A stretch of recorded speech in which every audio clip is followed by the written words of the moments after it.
recent purchase of WB by Netflix. How do you guys feel about that? Sure. Well, it can still be blocked. I don't foresee it being blocked. There's a couple people that can block it. Mm-hmm. The Writers Actor Guild, WAG, not SAG, but WAG. I think they're trying to block it. The president can block it. Because something about to do with, I don't know if it's like cornering the market or owning all these the properties or whatnot. I'm not sure if it has to do with that, but they can block it. It can be a blessing and it can be bad. Yeah, I mean, because people are already saying like movie theaters are dead. Now that this is happening, movie theater releases, they're dead. Yes, and I think that's one of the things they're worried about. Because, I mean, one of the things they said that was going to happen was they were going to still go to the theaters, but they won't be in the theaters as long. Because then they'll be on they'll go right to like their own streaming. Yeah, and they're like, sort of like the pandemic type of way. Right, they're not worried about the money at the theater. They just want people to watch the movies and make a good movie. So, at that point, make a good movie, okay. I mean, let's do it. Yeah. I get tired right now. My biggest thing is all of the Snyderverse fanboys, which I am one. Yeah. But how they're just, oh yeah, it's getting ready to happen. That's it. No, calm down. Don't jinx it. Because it's like, here's the thing. It's like, because I'm a Snyder fan too, and one thing I learned about Netflix is they trust Zack Snyder. Like they actually let him do his projects and stuff like that. Well, they said that they're not going to get rid of James Gunn.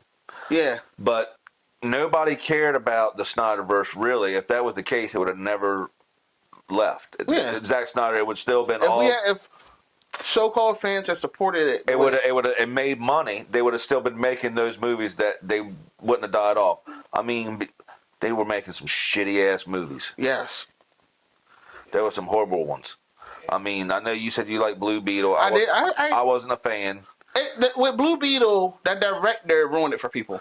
It wasn't a bad movie. He just had to go out and say, time to make white racist people, or time to make conservative. He just said time to make some group of people mad, and then they all attacked him. And it was like, dude, you ruined your own movie.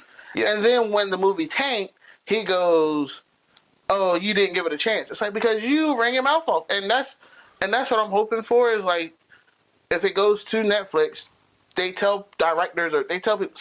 But then again, Netflix they're getting out of wokeness, but they're still. Yeah, they're a big to do with woke. But only because they were just giving people projects and saying do it, and because at the time that's what was hot. Because I mean, if you look at it, there's a lot of LGBTQ stuff on Netflix, which is nothing wrong with, but they preach it.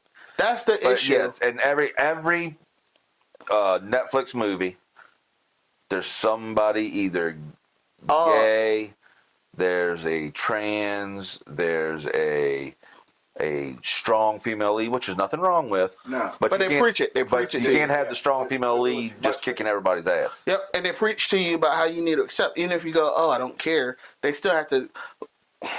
Yeah, we're going to tangent. I've been saving this for years. Elliot Page ruined Umbrella Academy. And Ellen Page? Yeah, Ellen Page. Ellen Page was good in Umbrella Academy. Huh. Elliot Page, when they decided to transition, is what hurt the show. And the director said, you're going to hurt the show. Mm-hmm. Because now I have to write a story explaining why your character is now transitioning. And then she went to the studio, and the studio backed it. So he was like, his hands were forced. So, and then the viewership went down because they wrote a whole transitioning story into a show that was already good. Like with Umbrella Academy, it was 2 shows that came out that were hot. It was The Boys and Umbrella Academy.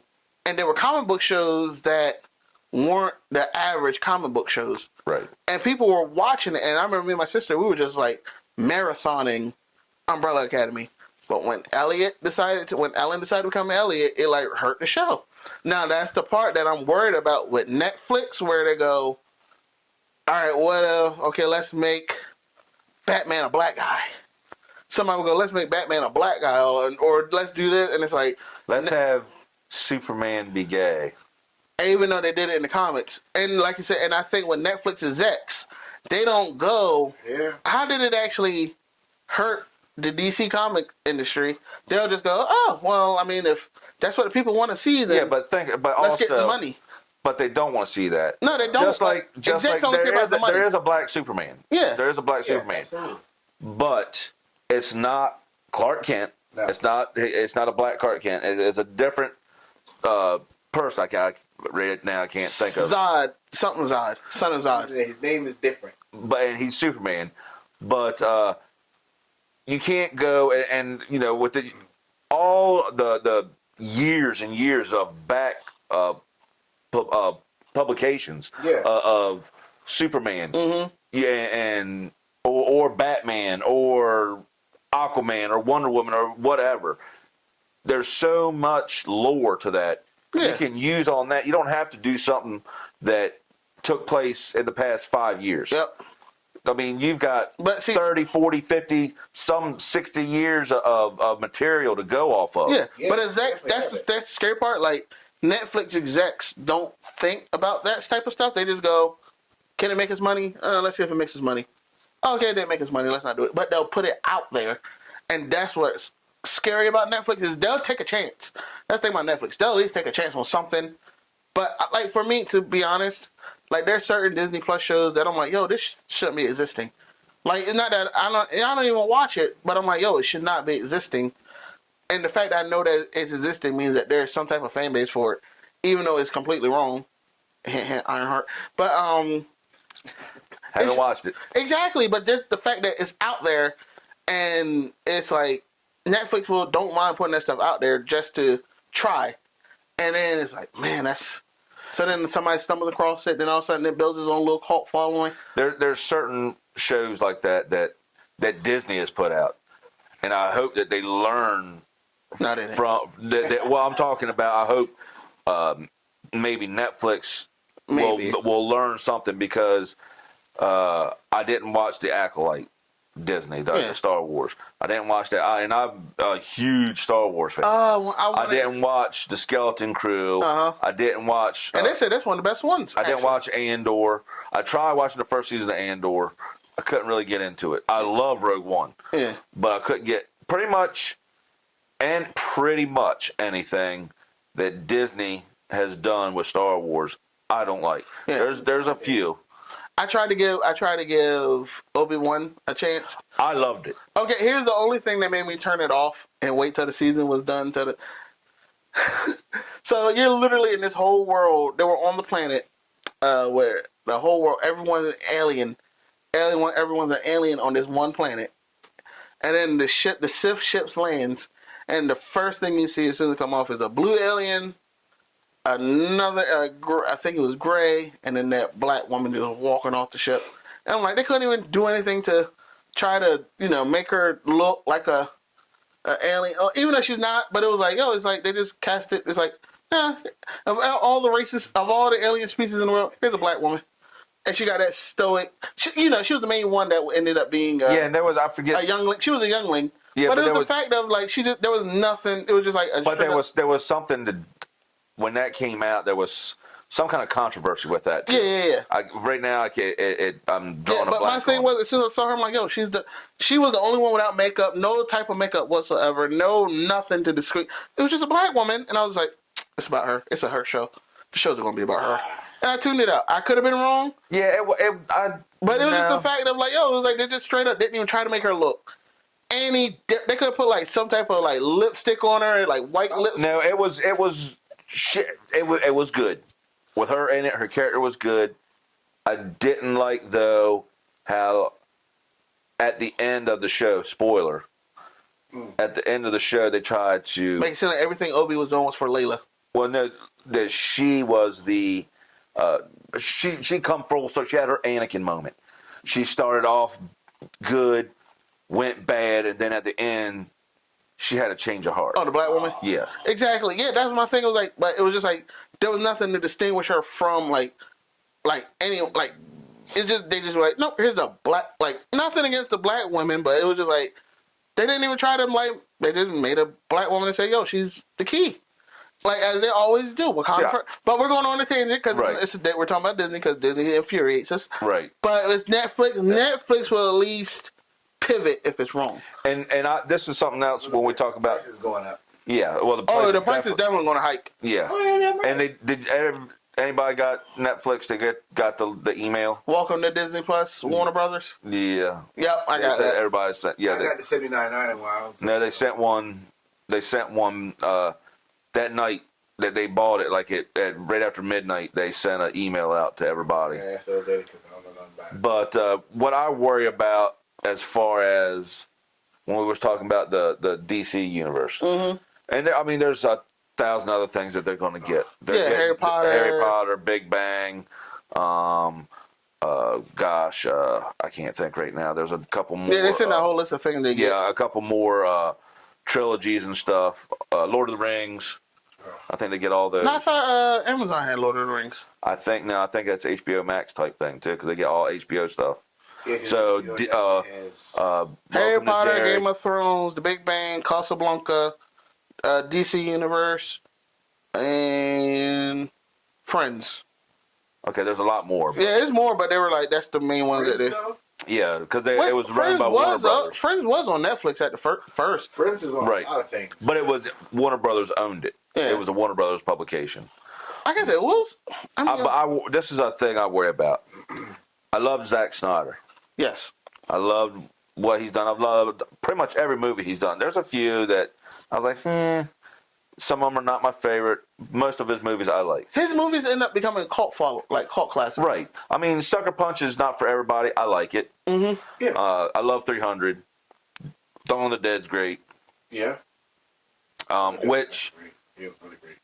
I think Dawn of the Dead he directed and James Gunn produced something. They work together. I think. Like I don't think there's no beef between him and no. James Gunn. But I think Zack had his interpretation of the DC universe. But I think that James Gunn is more of a comic book fan. Yeah. So that's why and everybody, not everybody, but there's a lot of people shit on Superman. Mm-hmm. I thought it was good. Yeah. I like Superman. I like Peacemaker, both seasons. I like the Suicide Squad. Yeah. James just knows how to make small characters feel like a big deal. Right. Whereas Zack made the Justice League feel like gods in the Snyder Cut. To me, that's just like when I watch the Snyder Cut. The Snyder Cut, yes. Oh my God, they felt like gods. The Snyder Cut was good. I really liked it. It's head and shoulders better than that atrocity. Justice League. I went to the theater. I was so pumped up. I went to the theater to watch that. You telling? And I was so disappointed. Yep. Even when I went to see Batman v Superman in the theater, I was so pumped up. I liked it, and I was like, yeah, I can see where people was at. But when the Ultimate Edition came out, yes, great. Yep. I don't even watch.